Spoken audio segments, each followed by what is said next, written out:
Hi, welcome to Heath, Massachusetts. Incorporated in 1785, has a population of 691 as the 2020 U.S. Census. For those of you keeping score, you thought I was going to pull out Heath Bar, didn't you? This town has a name very similar to the Heath Bar. Now, this town was not named after the Heath Bar, rather a U.S. military officer, but I opted to try to get a Heath Bar in Heath. Can't actually do this, it turns out, as there is no stores that sell Heath Bars in Heath. However, you can do the next best thing, which is get a Heath Bar in neighboring Charlemont. In today's episode, we're going to go to Heath's Town Square, which happens to be a right triangle, Gary for geometry, and take a look at a few other things around the town. So, let's go to the town of Heath.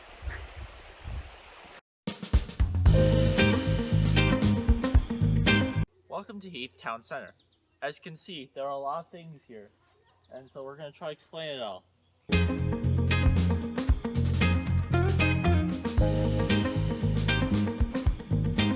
First off, when you come through town through the road we did on Avery Brook Road, we have Heath Community Hall, which is not the town hall, which is over there, but I would assume, and I did not know this existed, and I would assume that this is just a just like a place to meet, to do like a community center, except they opted for the word hall for it. And then there's a classic bulletin board.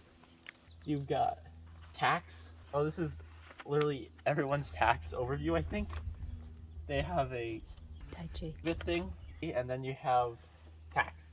So in short, tax. Here's a playground. Does this look inappropriate for my size? You look giant. Okay, that's what I thought. Yeah, so you got swing, you got. That's a playground. Here's your basketball court. It's more paved over than a lot of the roads in a lot of the town. But yeah, it's a basketball court addition to the playground over there.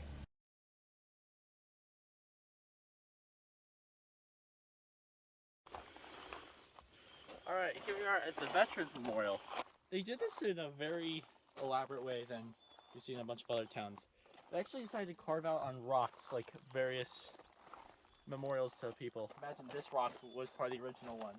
But they also have ones for like Revolutionary War, which mentions its historical name, Charlemont Hill. And yeah, they have even the Spanish-American War. It tells us like the people who went abroad to fight, or in some cases to stay right here. Here's what looks like the original plaque. It doesn't have the same gold chime as everyone else. In recognition of the men and women from Heath who served in the United States Armed Forces. In case you're curious why there are so many people who served in the Armed Forces, it might partially because they had a fort, which we'll get to in history. Heath was first incorporated by the Europeans on June 27, 1735, along with Charlemont and Buckland, as part of Plantation Number 1. I guess I'm thankful that people opted to rename these towns to other things, even if they weren't particularly creative. Boston owned Boston Township Number 1. Wait, Boston? All the way over to there did? Now that's what I call a classic case of colonialism. Much like other Massachusetts towns, initially land was set aside for the church and the schools. In 1737, Boston might have realized that it didn't make a ton of sense to own this land all the way out there, especially when they didn't really have any plans for it. So they decided to sell it to a guy in 1737 for £1,000.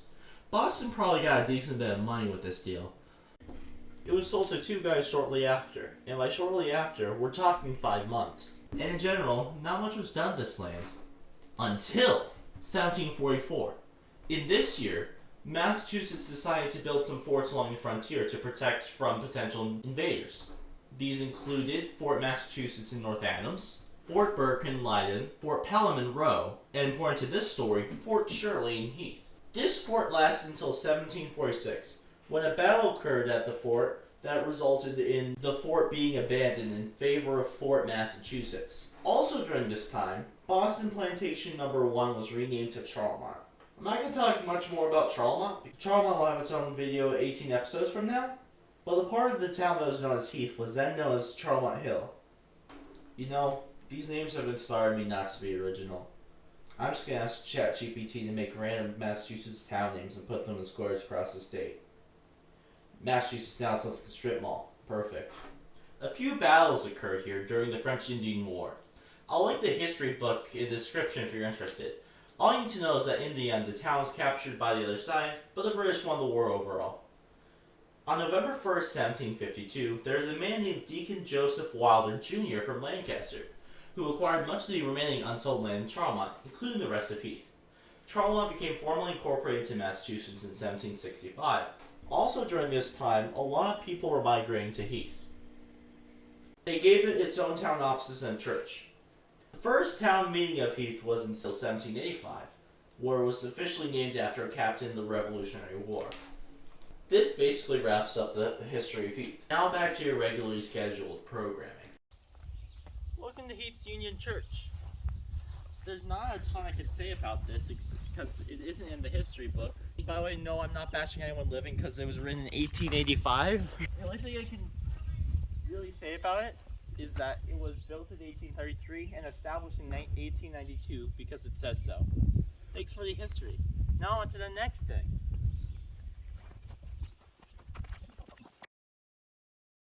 Alright, we're going into the community hall.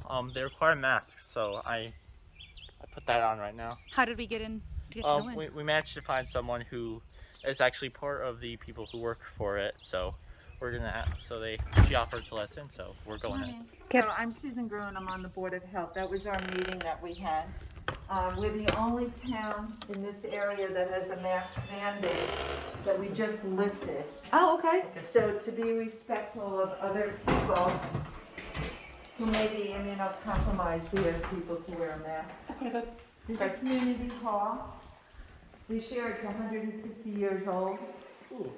We have a balcony, it's presently closed for safety reasons. We at one point used to have regular square dances here. Oh, Before COVID, we met every month, every other month for a dining with history. Some of the elders would present different stories about the health of people in the town of Heath. a little closer. Love letters from people in Heath. Oh, how nice. And we draw anywhere from 40 to 60 people. It was a potluck. Then we used to have town meetings here. Some performances, movies. So we have a stage. Downstairs is a kitchen. Senior meal sites were there. I can't bring you down there now because we have a town nurse. We're one of the few towns have our own town nurse.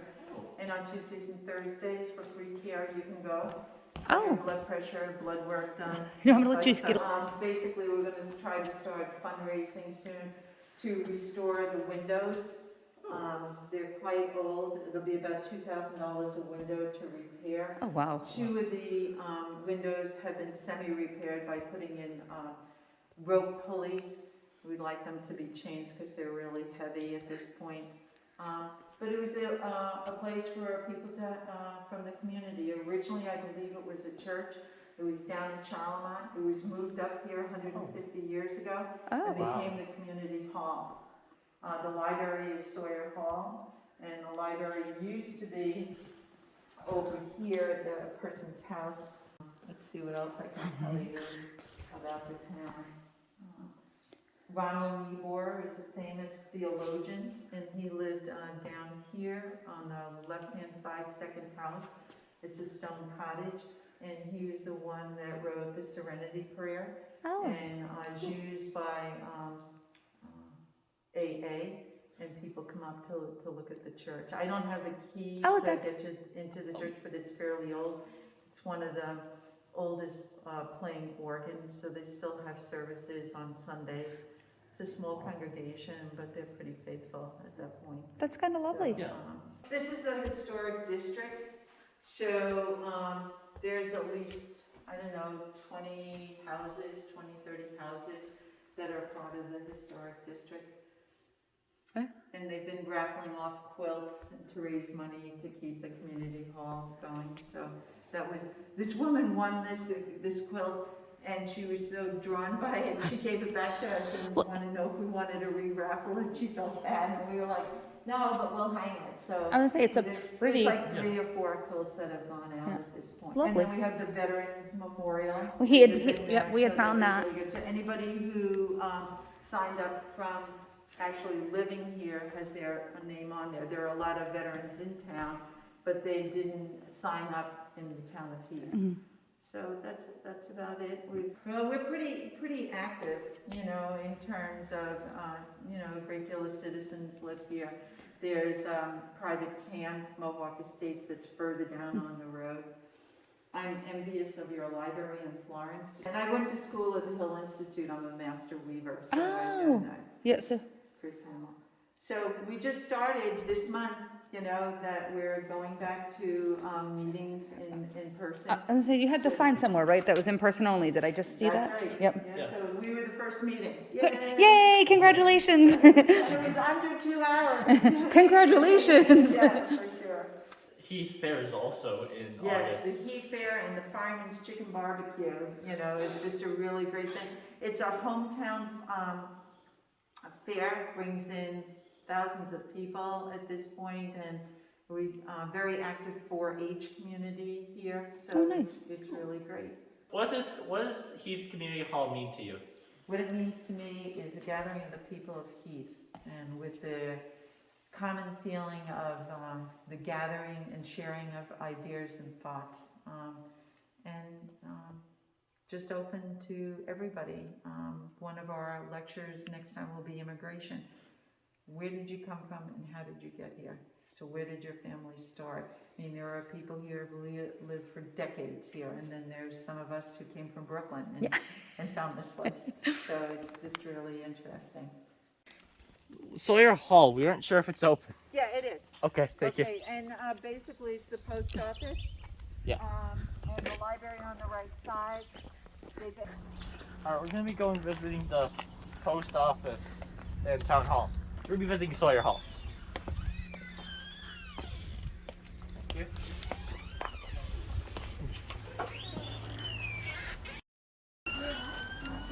This fellow is from Florence and is homeschooled and doing a little project on town of Heath. So I'm just going to show him the post office. Is that okay? Okay. Okay. What'd you say? She doesn't want to be in the video. No, so you know can what? turn No, around. no post office employee has wanted to be in it but one. So this is the post office. Okay. There's a little contract. It's really tiny. Yeah.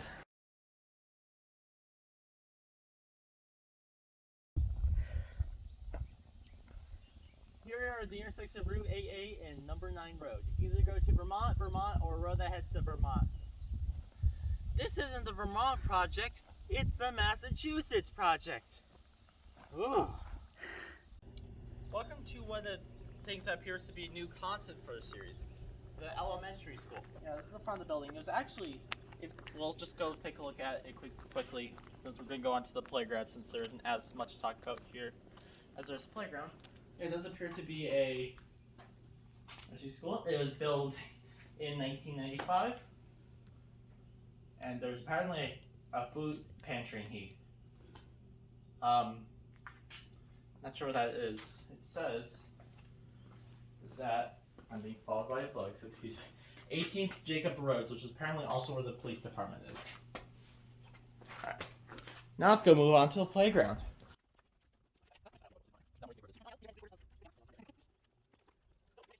So you might be interested to hear. Heath. Not only has one playground at the town hall near downtown, but two right here at their elementary school. I would say this is very, very, very comprehensive as to what you want to do. You have your swing set, tire swing, playground set. I'm not sure what people call these. This is a slide. And that's a slide. Oh, I should go down a little. This won't be as awkward as Wait. Washington's Washington's rocking squirrels and rocking caterpillar.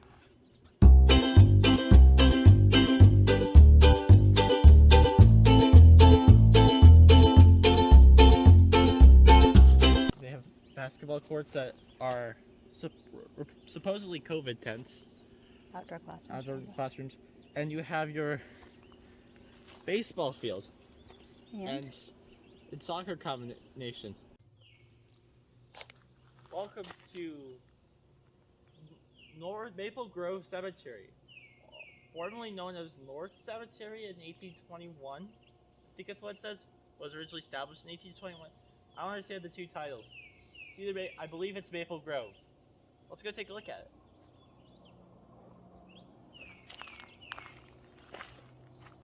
Here's the cemetery. As you can see, this one's newer than the one we saw in Lake Simple. In most of them we've actually seen so far. See, there's actually some, like, rather recent ones up here. Like, the most recent actually died in 2020. So they've been Oh. populating this for a while. Oh.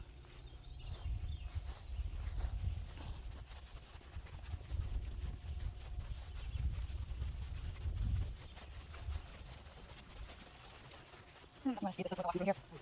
Because it was soldier. There. One of the soldier.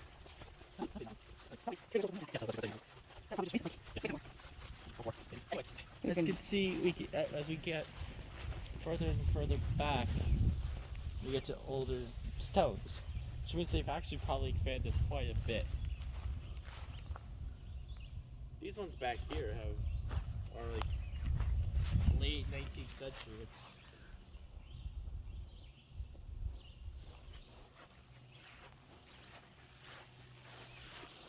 Interesting thing I've noticed, I don't think I've noticed on any other ones.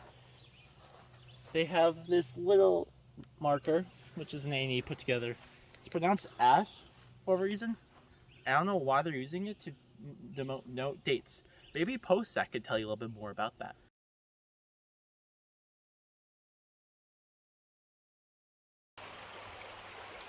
So that's Heath. Up next, another town that's named after. City. See you then.